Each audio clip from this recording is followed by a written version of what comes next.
ease. And it looks like you get it up to 50% with this passive.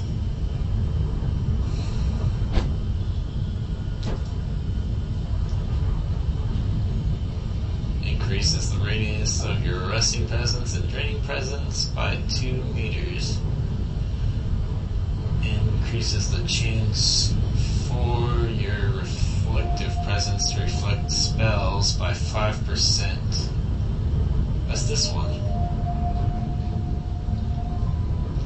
So you can get a 75% chance to reflect spells, it looks like. That's so crazy. So crazy. I think when all is said and done, most of the time I'm going to have no idea what the hell is killing me in PvP.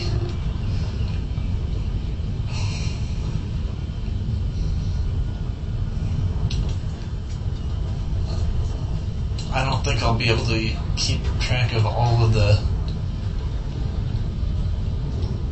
mage abilities, let alone all the ones for all the other classes.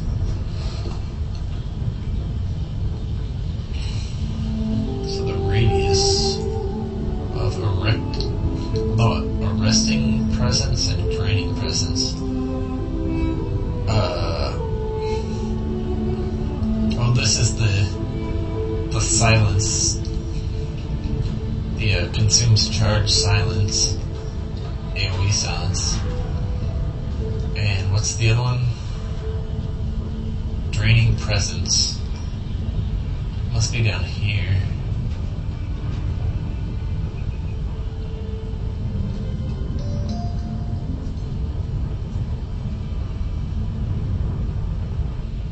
Draining presence is the 51-point skill thing. Oh man. The presence of the mage drains the energy from enemies within 10 meters, placing a stacking debuff on the affected enemy each time they perform an action, reducing their damage and healing for 6 seconds by 10% per stack, max 10 stacks.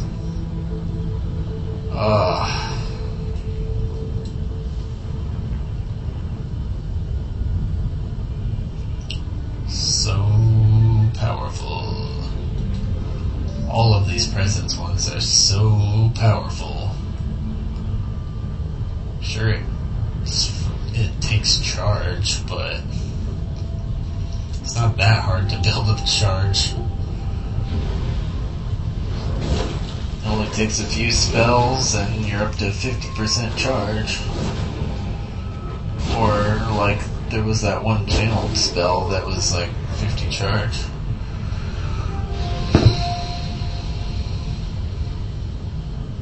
So, the top one is curses the enemy for 20 seconds, inflicting a penalty on them each time they perform an action, placing a stacking debuff on them, blah blah blah.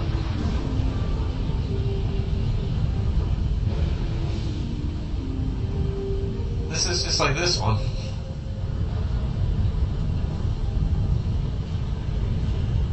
Except that it's an actual cast ability instead of a channeled charge AoE ability.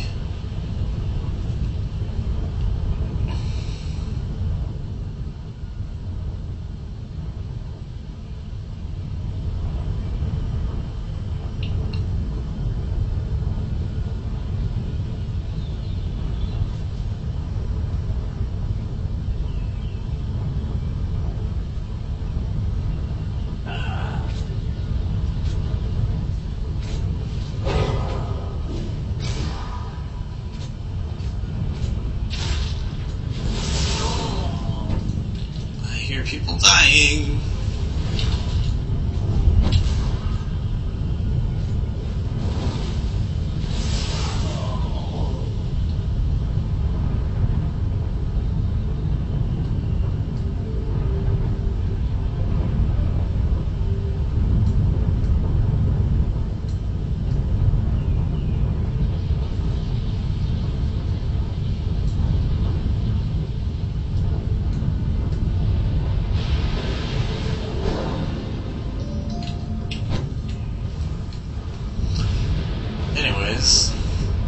Back to looking at the skills at the bottom for the Dominator.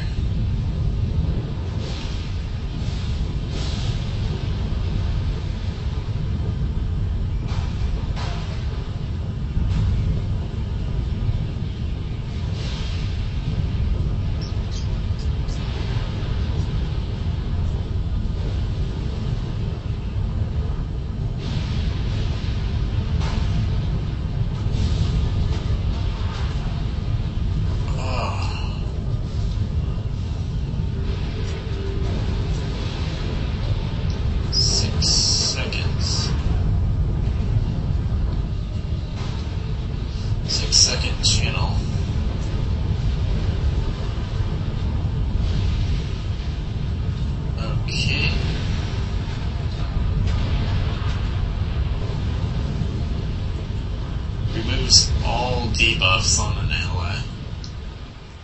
Oh. It's a 45-second cooldown, but all debuffs.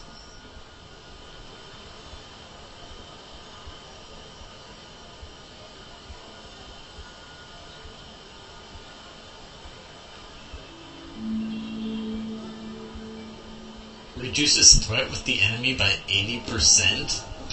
Are you kidding me? 80%? That is like ultimate.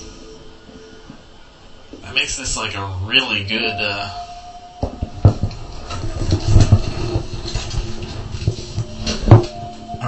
secondary soul for any DPS mage, because you got the crowd control.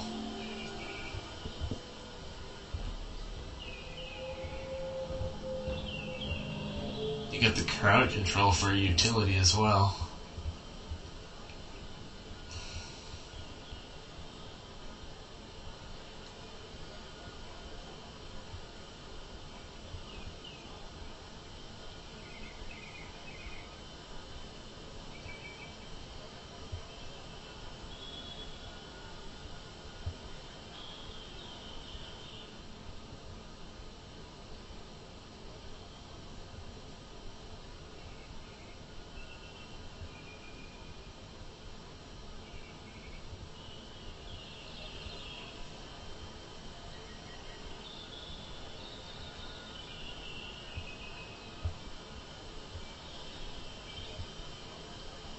This one doesn't really seem strong enough.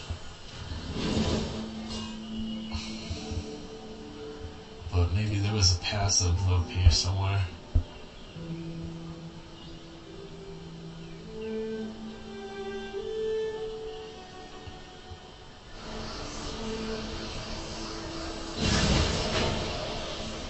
Not sure.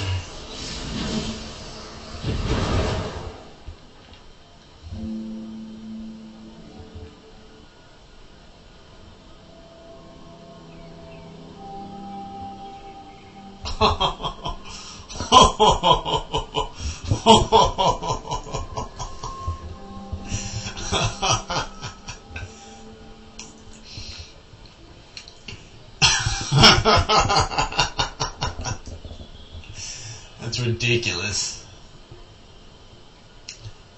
Utterly ridiculous.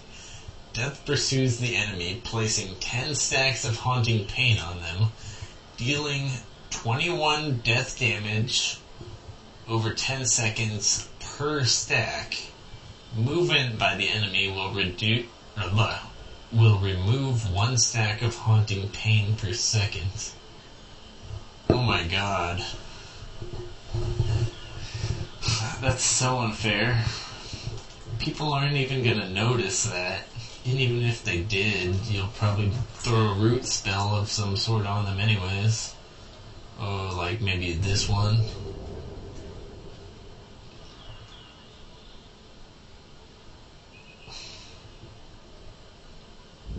Wait, Storm Shackle? Oh, I thought this was a Stormcaller one. Damn. I thought it was a Stormcaller one.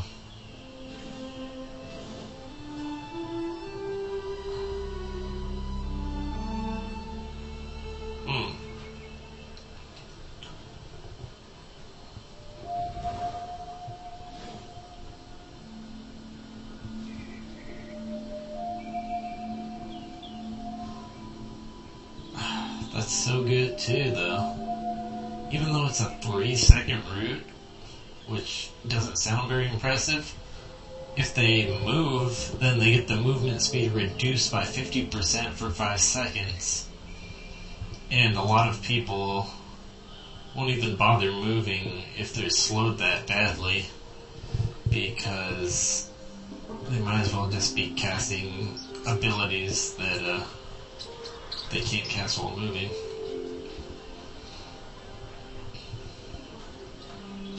Some people just kind of panic. They're like, oh my god, he slowed me, I better try to get away, kind of thing, before I get killed. But yeah, that's nasty. Nasty.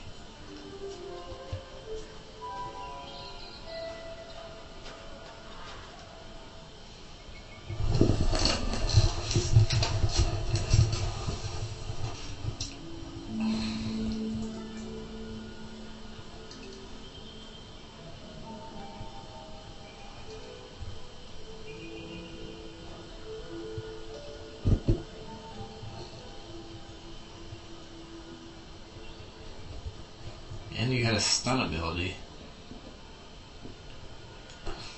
Jeez.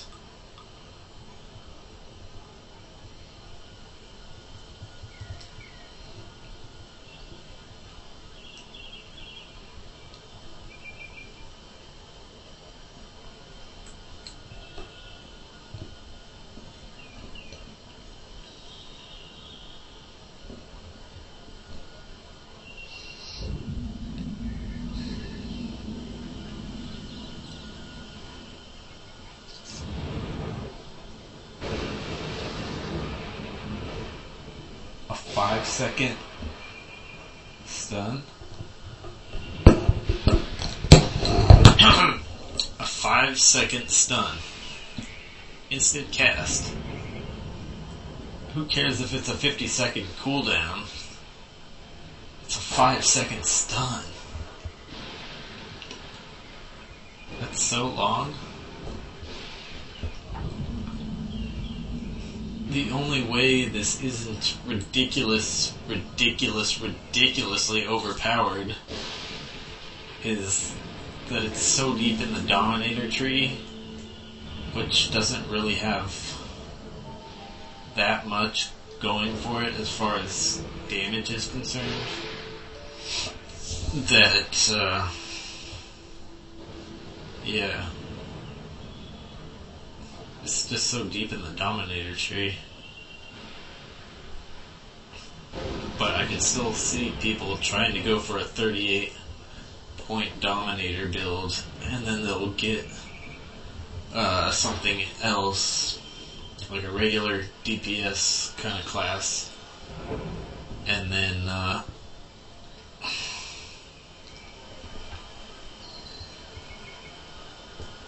pretty much kill people while they're stunned. It's crazy. Crazy. 5-second stun, that's so mean.